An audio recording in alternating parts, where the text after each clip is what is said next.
Welcome back to Word Blindness Dyslexia Exposed. This is Juliette Hahn, and I'm here with my co-host, Brent Sopel. Happy Wednesday. Hump day. Yeah. Hump day. Oh, My now we're favorite here. commercial ever. Yeah, the elephant. Elephants. We have good stuff to talk about. I mean, good. It's not good feels. I see your definition of is good and mine are completely different. But yes, we have a topic to discuss today. Important.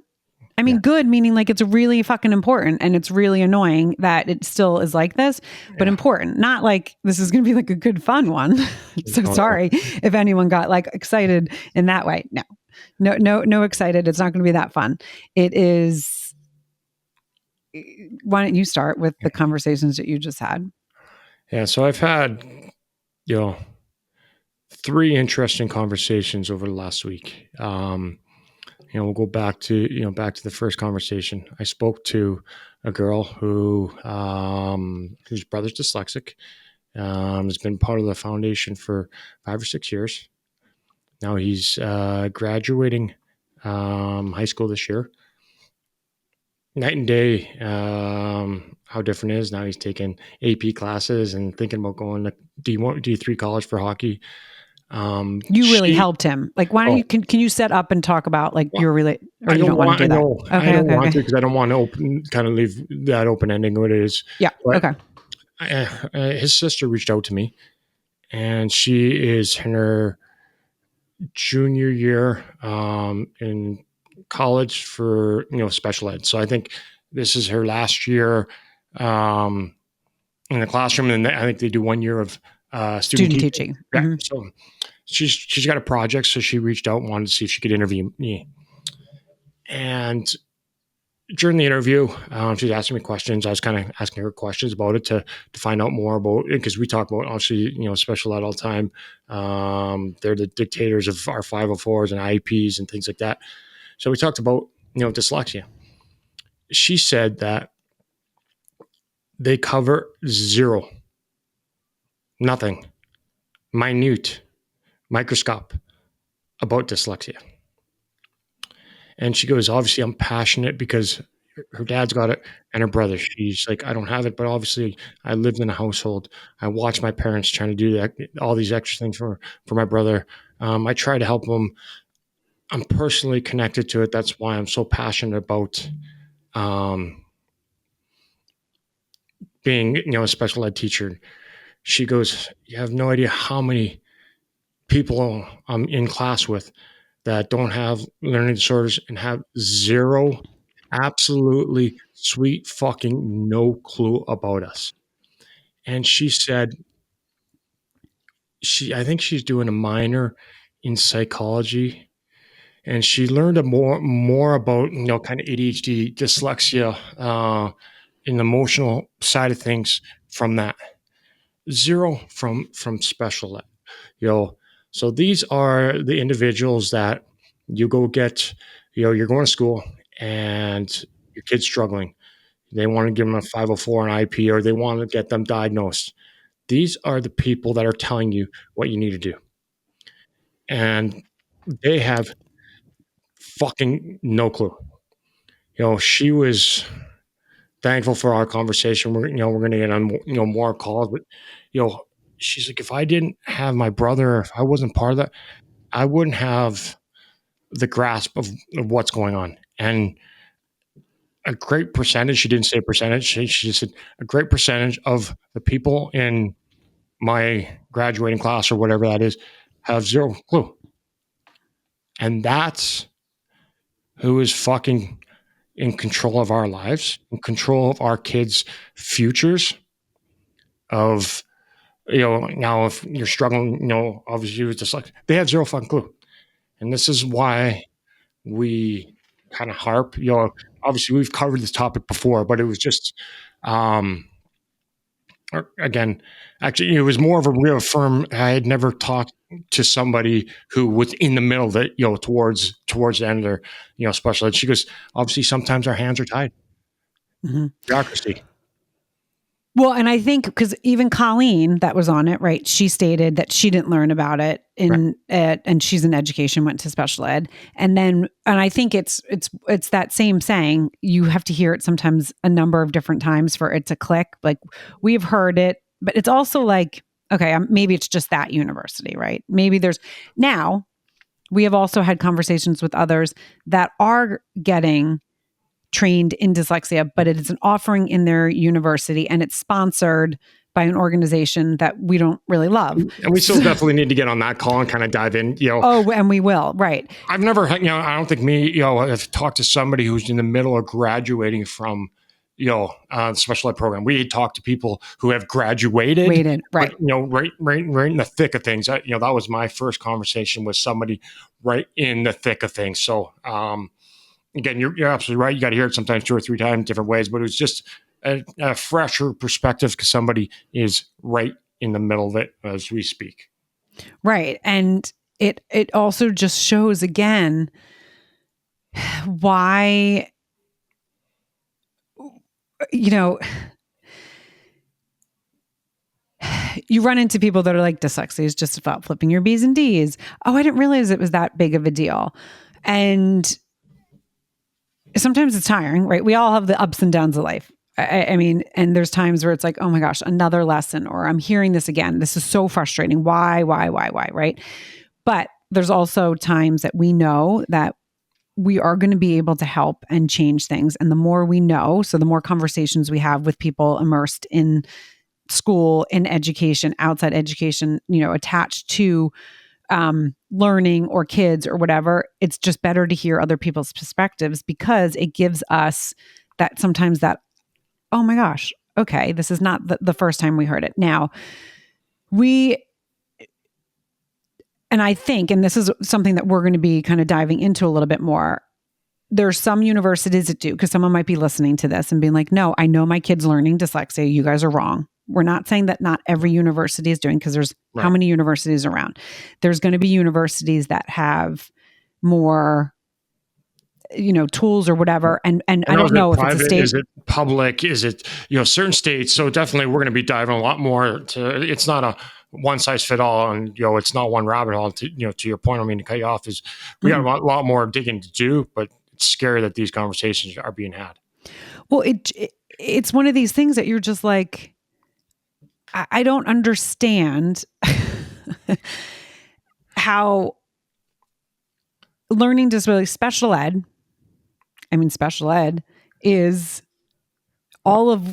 is learning. Wow. So why in the world would you not learn details about every 5Ds, but not only 5Ds, and I'm going to say the word neurodiversity. Oh, why wouldn't you fucking say, why wouldn't you learn about all of it? Now, she stated that there were some things that she learned, right? So they pick and choose what you learn.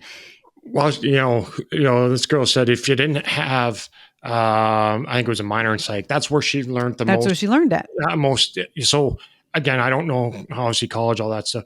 So if she didn't have that portion, and if she didn't have her brother, she'd have no clue. And this leads me into that second conversation I had with a mom who's a part of the foundation. Daughter's dyslexic. She's going to a school for learning disorders, and from grade 8, she's like, I'm thinking about, putting her back into high school mainstream, and kind of, same thing. We've had this conversation many times. What's right? What's wrong? Mm-hmm. So she chose a school. She sat down with, with the high school, the special ed director, and, she would spend most of the day, on the special ed, wing. But she goes, okay, no problem. Tell me, she's obviously severely dyslexic. What do you guys do, for dyslexia? What reading programs, what kind of stuff do you? She goes, absolutely nothing. We don't do anything with dyslexia. We don't care about dyslexia. Now, that's the head of special ed for a high school with 3,000 people. She goes, calls her friend. Her friend's son goes to school, in Illinois, one of the wealthiest, and they had the same experience. The same words were uttered by that. So we're talking about 8,000 students between those two schools-ish, 6, 7, 8,000. Take your percentage. They both said, we don't care. We do nothing.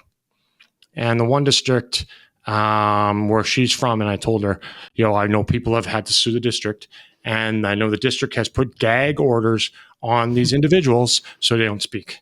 So if we don't talk about this, like everybody looks at us, it's so crazy, the words that we speak, just about every day.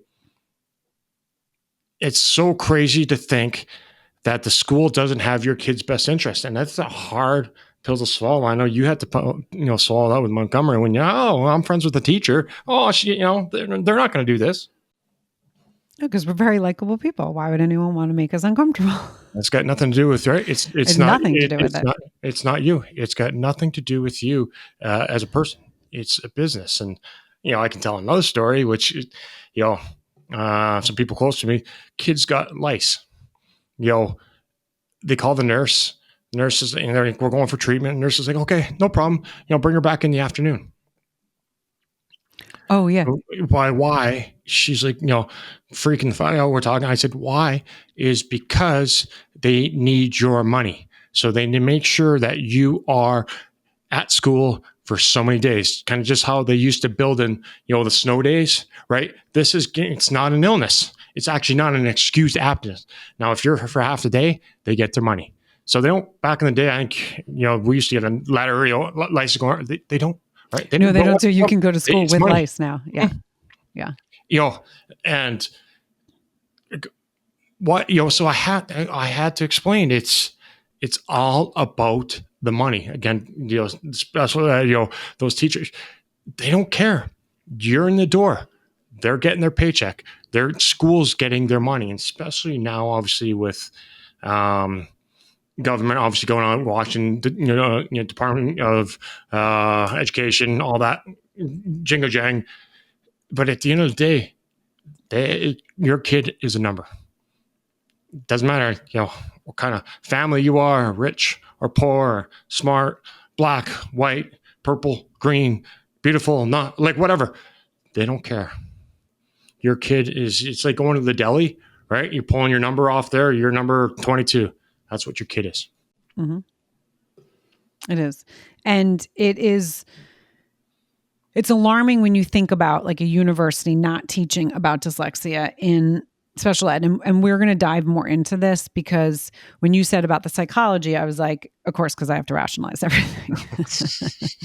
Okay, like, unicorn. Wait, well, maybe, and maybe it is, who knows, but maybe because psychology and dyslexia, like you have to get diagnosed dyslexia through a doctor. So maybe that's why it's not there. And special ed, maybe they talk about ADHD and all these things because you can be diagnosed from a pediatrician or someone doesn't have an MD. So I was like, I want to get to the bottom of that. Right. We will get to the bottom 100%. Of that.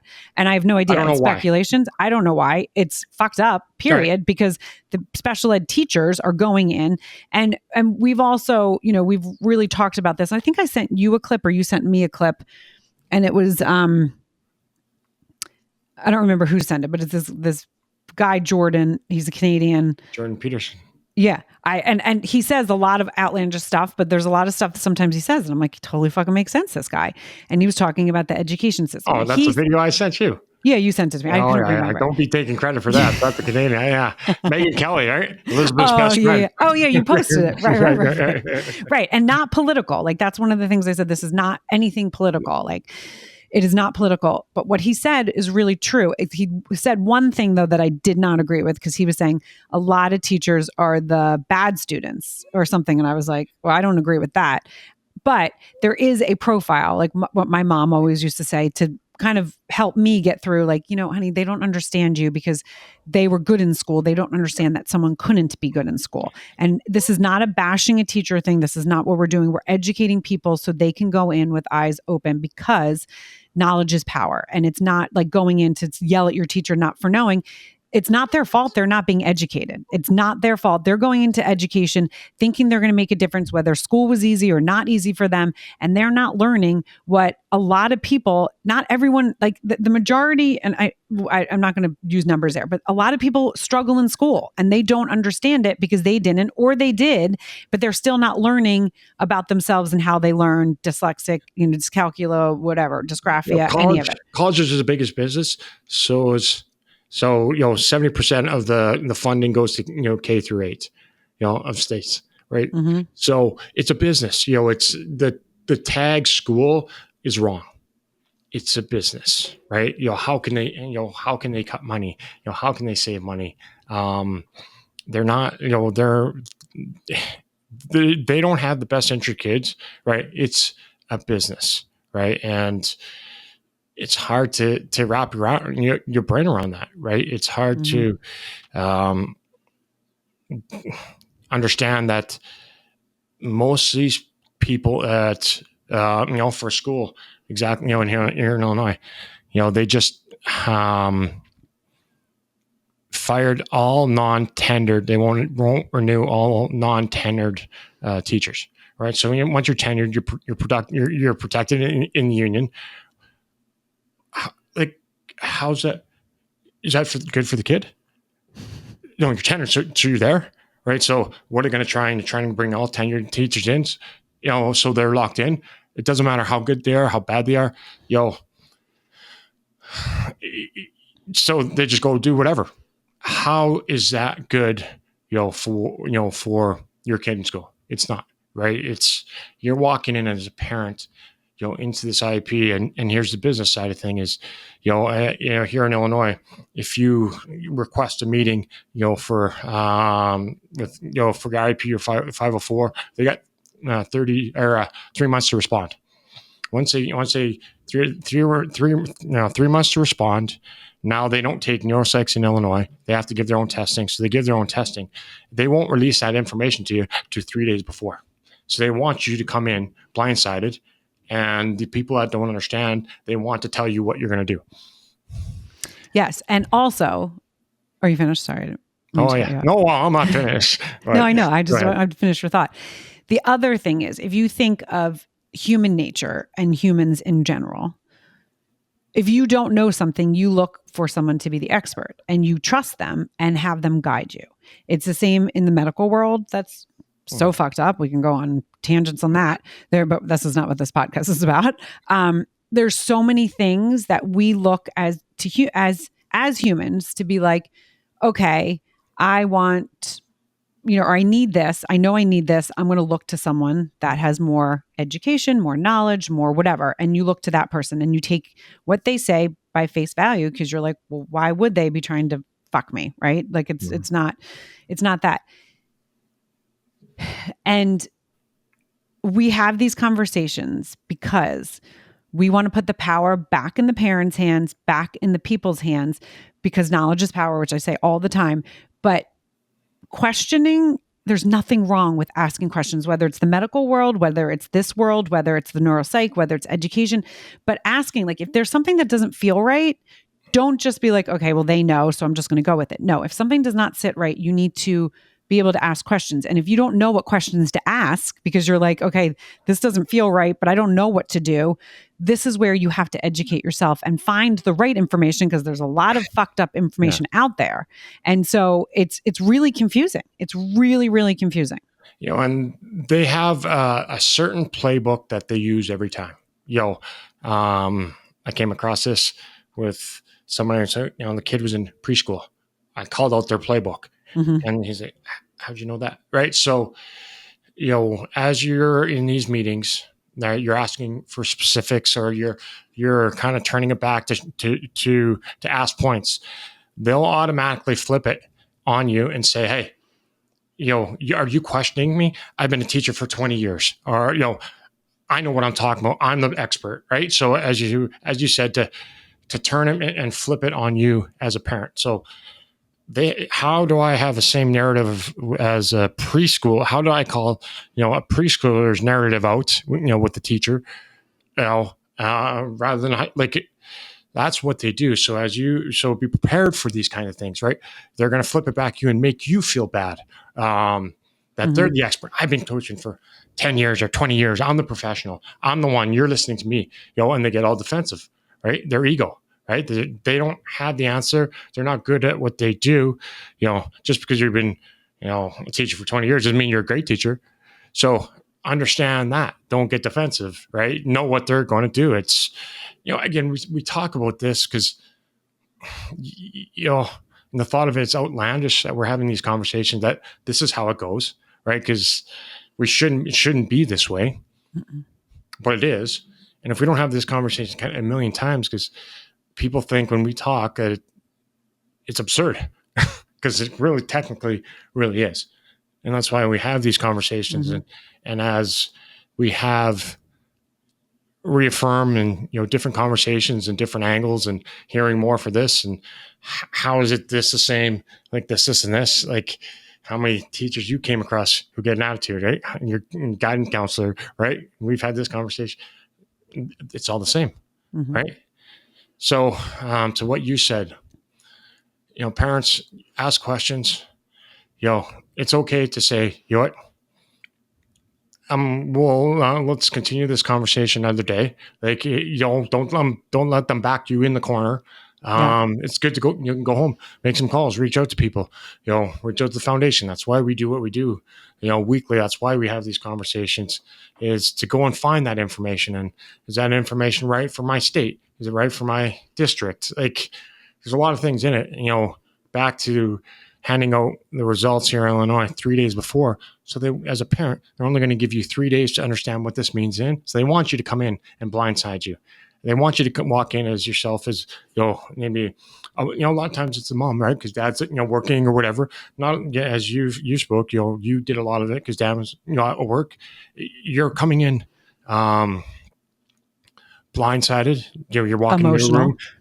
Emotional one. Blindsided meaning you don't realize how many people are going to be sitting across the table kind of attacking you, telling you, basically reframing it. You're the bad parent. It was your fault. You're already feeling that in that classroom. That's why for myself, I go in and advocate for parents. I know more than they do. So I go in there with them. They can't turn me. I can turn them into a bull before they even know what happened, right? They don't have the information. They don't understand the information. But they want to make you feel like the bad parent. They want to corner you. They want to bully you to getting what they want for them.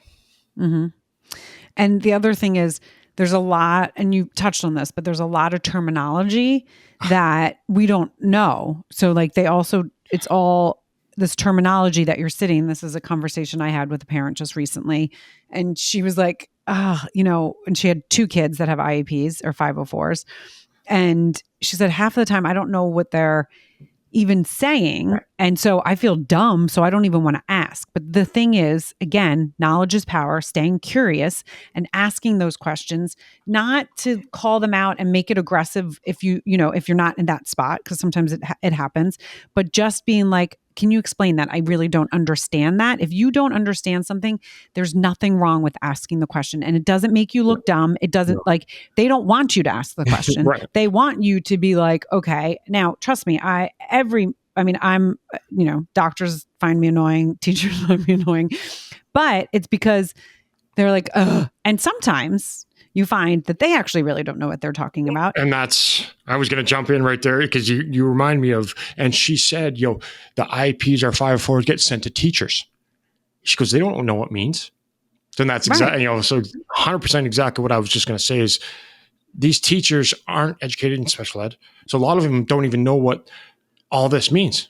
Right. So, we talk about, I always say, right, take that binder, go talk to your teacher. Don't email it because, tell her what your kid needs because it's for her, it's copy paste, it's 20 pages or whatever. That wasn't her specialty. So most of the times they don't even know what that means. So you hated, that's exactly where I was going with that is she said they don't understand either. Right. So special ed teachers tell them what to do. You do this. They don't know what that means. It's big words, doctor terms. They don't even know what that means. And each kid is different. So what does that mean to your kid? Right. And we're generalizing. We're not saying this is right for everyone. We're just using general terms. We know that there's people out there that do know what they're talking about and want to help. And they went into education for, the right reasons. And so we're not, if you're sitting there and listening to this. Most teachers weren't, if you're a special ed teacher, to cover most special ed, that's the area you are. So if you're an English teacher, you didn't go to Right. special ed to learn what an IEP means. You know the Right. terminology, but the nuts and bolts of it is what I mean. That wasn't Yep. your specialty. Or if you're a history teacher, you know history inside. No, you weren't over there doing all that stuff. With Right. special ed. So, not saying you don't. You weren't trained in it. So Right. And there's is that nothing your wrong. fault? It's not like, No. right. If someone said to me, hey, can you go be a dentist for the day? I would say, Oh, I probably can. not a great idea. You actually probably could because you've gone through it. But no, like there's things that we have, talents and there are teachers that are innately good at teaching. I mean, Right. we've talked about this a lot. Right. And so you could be listening to this and be like, no, I didn't have that experience because I had a good one. I had a good experience. And Oh that's my God. amazing. Thank God. The pot of Amazing. gold. Yeah, that's a unicorn. Wrap it up and amazing. Wish we had that. Right. Exactly. And so, the purpose of this podcast, which is always, is to educate and just give you guys different scenarios to make you think, because so many times we talk to people and they're like, I didn't think of that, or I never heard of that, or I've never had experience. And you're right. I sit in the IEP meeting and I'm like, I don't want to ask questions because I don't want to feel dumb. Right. Because usually one of the It's all parents. doctor terms, big words, Yeah. And read your tongue, Taurus, Ross, can't even say those words. Right. No. And right. And also, there's sometimes you're the parent that either has dyslexia or has the same traumas that you're trying. So you're going in also uncomfortable Emotion. This is emotion. emotion, right? You're walking in emotional. Yes. Divorces are emotional. I think you've heard me use this terminology. Most people hate CEOs of Fortune 500 companies. They never make emotional decisions. It's educated.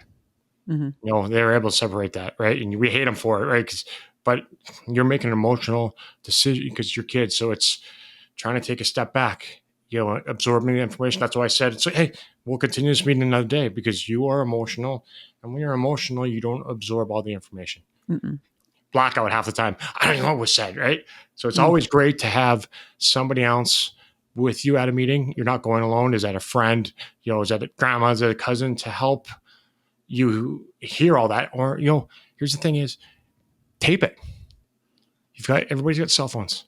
You don't have to tell them, right? It's pressing play on your cell phone, right? And recording it. Voice memos and voice notes. Voicemail, whatever that is, to bring home to your husband to talk to him, because again, your emotions, so you're not going to process all the information. I didn't remember hearing that, right? So you don't have to tell him. It's not illegal because you're not using it in every way. You're using it for education purpose and educating yourself on your kid.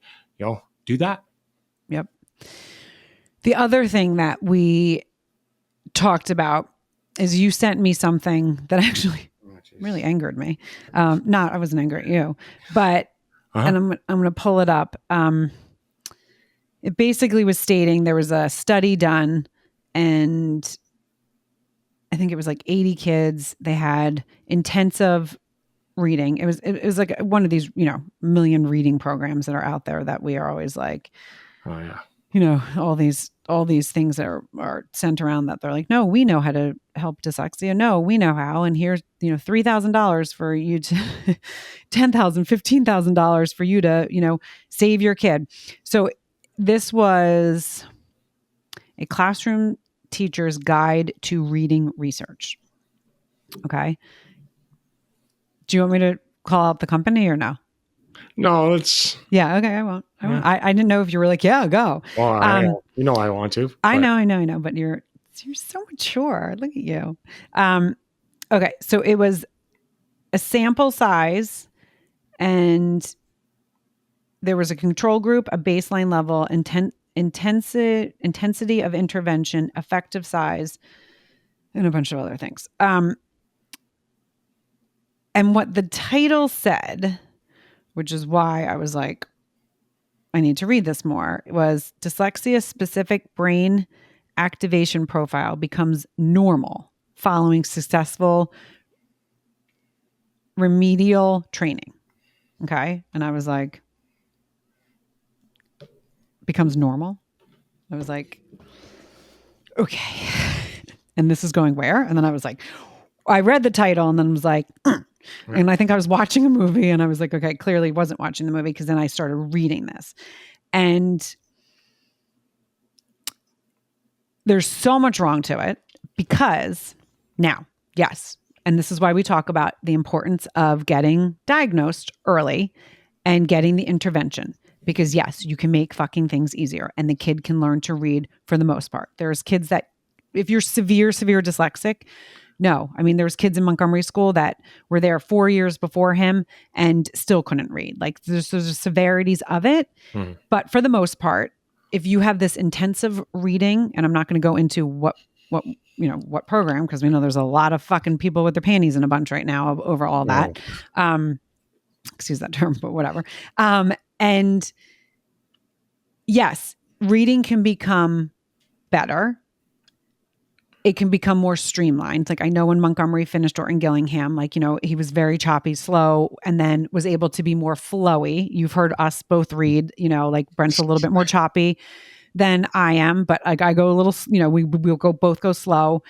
But there is, when they say your brain becomes normal, that first of all is like, that our brains are abnormal, which angers me in this, because what's normal, what's not normal? Go fuck yourself. Like, don't tell me my brain's not normal because so that angered me. I hated the person that wrote it. Remember, our brains are wired differently. Yeah. Doesn't mean they're different, but it's normal, whatever. That's first of all. Wired differently. That's it. Wired differently. So this is the whole thing, like, with the, and we went through this. Oh, and I could tell stories. God. Brings me back to not a fucking fun time, where we did the eye therapy because that could help Montgomery with reading, right? They were like, oh, we have this great thing you do. And it's not called eye therapy. What is it called? And we went to I will never, the kids ate dinner in the car as Montgomery went inside and was tortured, with this fucking had to hit. It was poke and whatever. He would come out so tired, and then he had all this homework to do, and it was supposed to make his brain normal. And I just remember being like, we'll do anything to make school easier, right? As a parent, you do whatever, putting so much money out. It was like the traffic. My two other kids were dragged to all of these fucking appointments. And that did shit, and go ahead. I know you want to say something. No, again, it's our brain. I'll go back to our brains are wired differently. So do you think, stuffing grapes down my throat is going to rewire my brain? Because you're stuffing words down my throat. Is that going to change it? No. I think, what I hear to that is, I think I said, tough love is tough death. And well, that kind of leads into the conversation, the third conversation where a guy said, I got a 12-year-old daughter. She's living in, my ex-wife got a great opportunity in Mexico. They're living there. She's, speaking Spanish and her dyslexia is gone.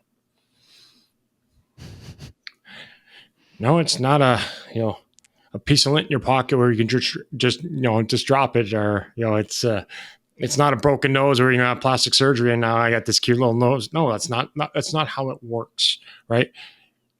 You still have it. You just find ways to navigate it. Yes. And the reading, right. So the intervention helped the kids be able to read. It doesn't mean that their brains are now wired the same as someone that doesn't have learning disabilities. And by the way, just because they can read better and more fluid and have understanding and maybe are comprehending it. Okay. And so that's what they're seeing with the testing, right? They're like looking at all these markers. Okay. They're better than they were after they went through the intervention. I'm not arguing with any of that because yes, we know that helps. However, dyslexia is not just about reading. It's not just. At what cost did that happen? Right. How much? Right. Well, so, and I know you're like thinking about the kid in the chair being fucking right. And that's where the grapes came in. So, right. And to me, again, there's more to dyslexia, right? That's why we always focus on self-esteem. And to that point, there's a reading program called Reading Lane in Syracuse, New York, right? You and I talked about this, I know it's made by a non-dyslexic. Fuck them. Because guess what? If you suck at something, now is that golf? Is that I would say maybe basketball or soccer, but those aren't real sports, or guitar or drum Oh, nice dig. or whatever those are. If you suck at it, you're not joining a league. You may go do it casually, but you're not going to join. So if I suck at bowling, I'm not joining, a bowling league. So calling it the reading league is bullshit. So, and we're, to your point is, self-esteem. To what cost did that intense reading, what emotional scars, what emotional toll did that do on the kid? They're non-dyslexic, so they don't even think about that. They don't, I don't see that in the study. So, emotional scars are maybe at 1. I can promise you going through this thing would be maybe a 4, maybe a 5, maybe 6, maybe 7, right? So they're not, they've got emotional trauma now because of stuff in the, I don't think anyone wants to grape stuff down their throat.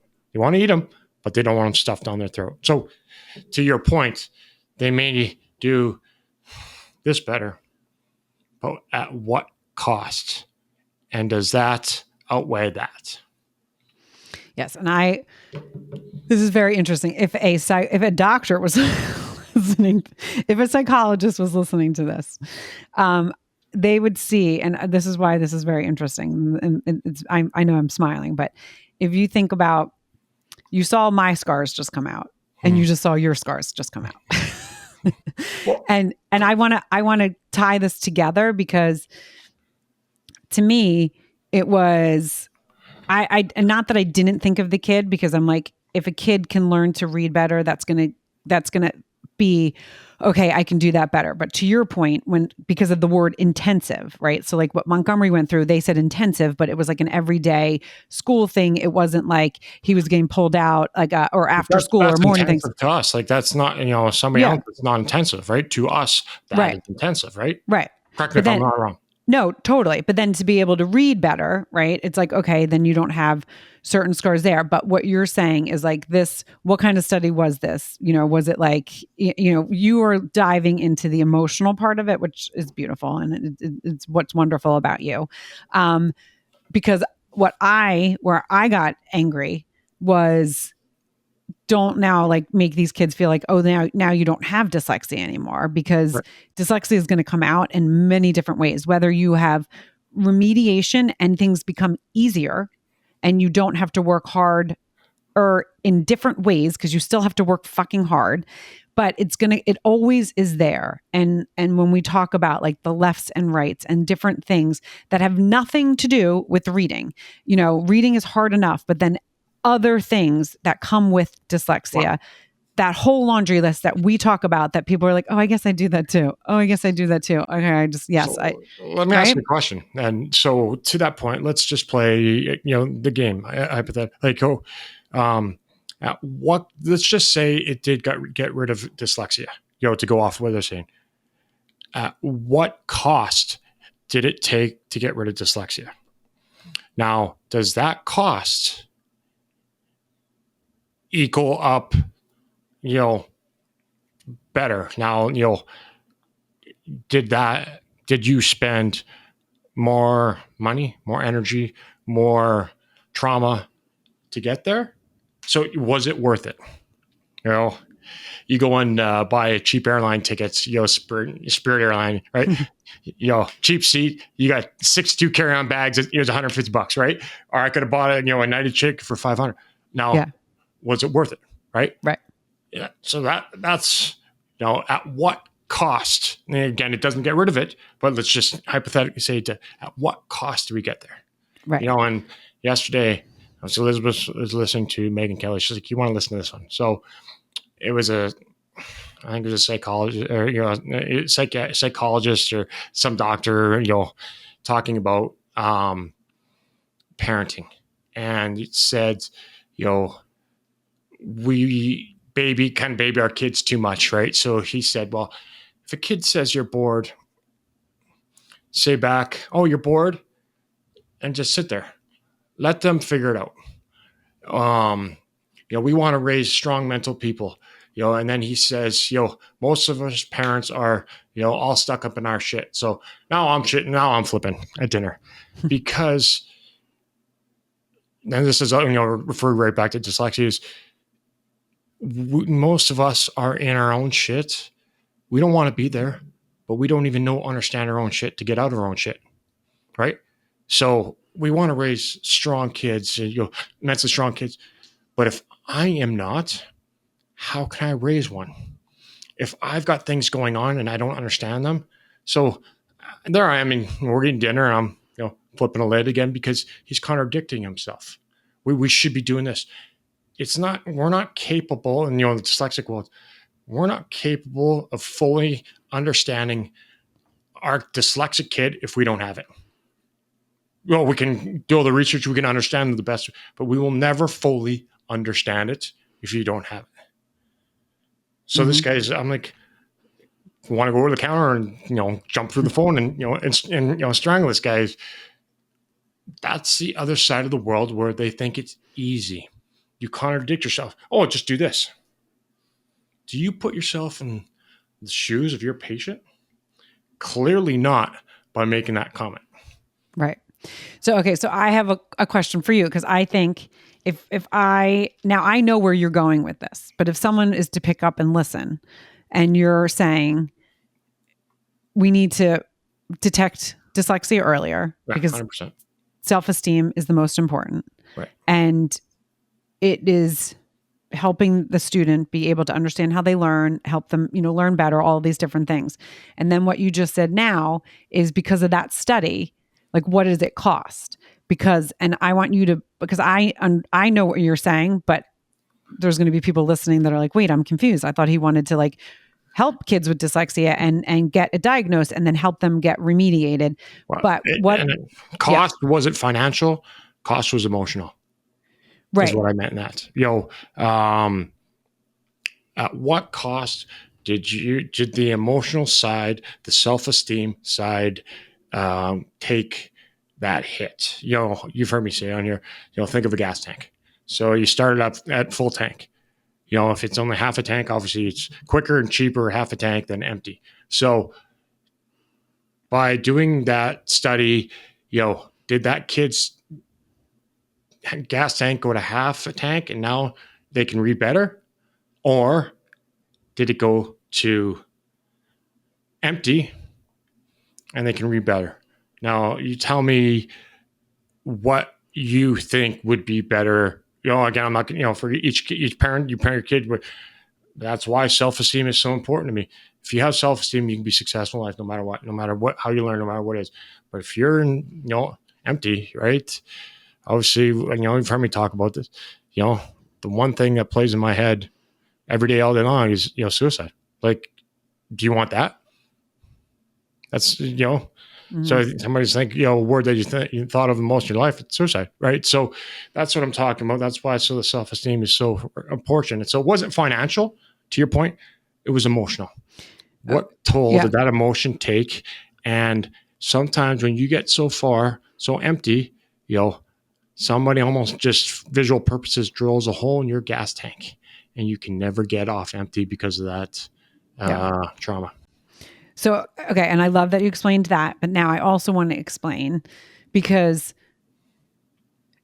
and I think it's because of this actual study, and you're talking about that, not overall. So when someone's diagnosed, how do you feel they should be remediated? Take us through a little bit of that, because that's what it's like. Yeah.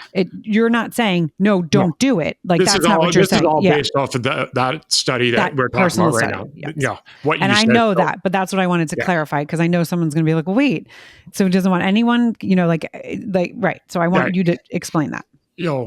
So that was just specifically for that intensive study, right? That you said, you can't change something that you don't understand. So yes, that diagnosis is key. Once you have the diagnosis and the understanding, then you can figure out what your son or daughter needs.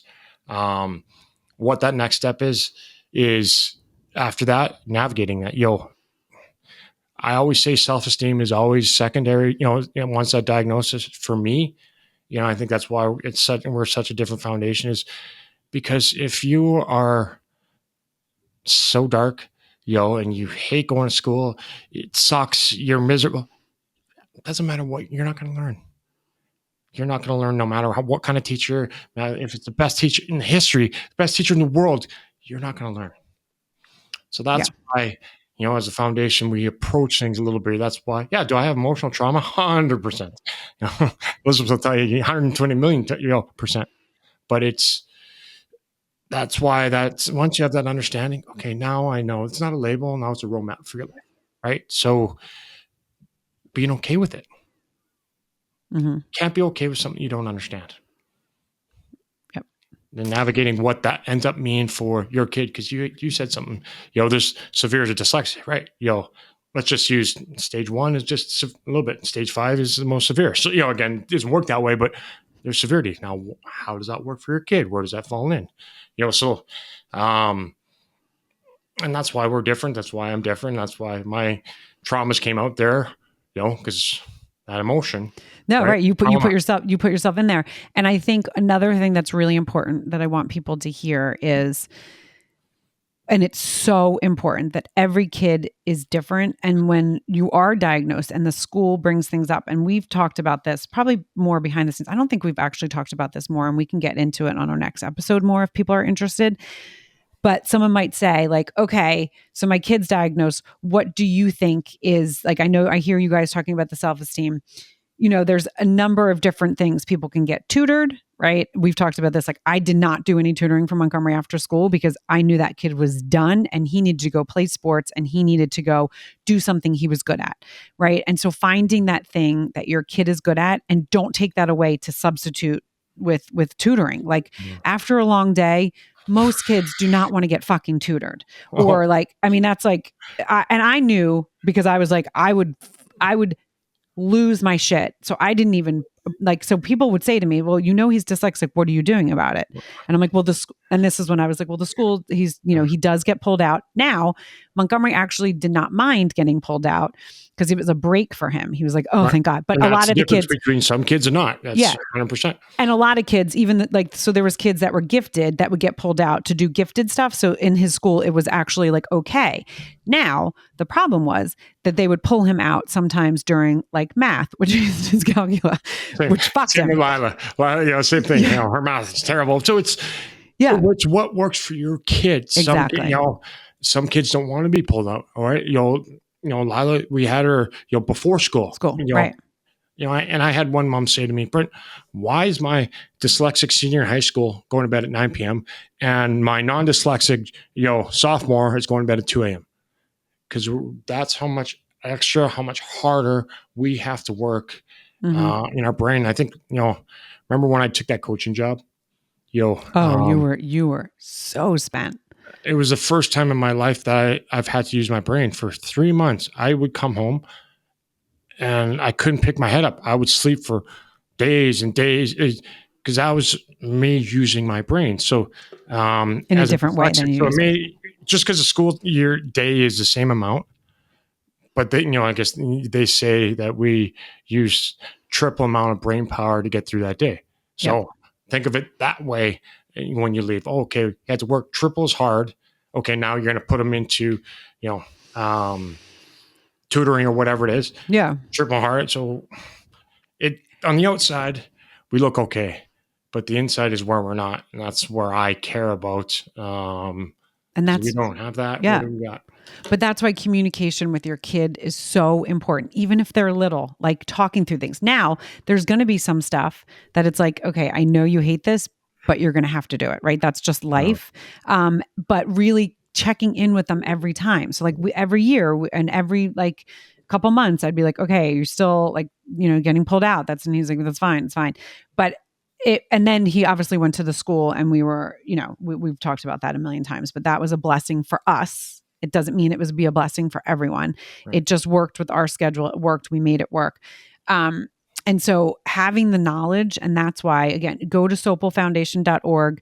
One of the things is people always ask how they can help. Donating, even if it's a couple dollars, it doesn't matter. That's a great way. And then as we continue to grow, there's going to be slots where we're going to have times for people that really believe in our mission and really believe what we're doing, that we can do that. But right now, if you just go, there's so many things happening.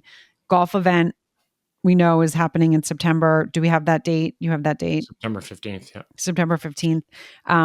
Sponsorships are going to be coming out. So like last year we had to close it. So if it's something that you're like, oh wait, I really wanted to be a part of that, you got to get your fucking shit together. So, not that you can start doing it now, but put it in your calendar.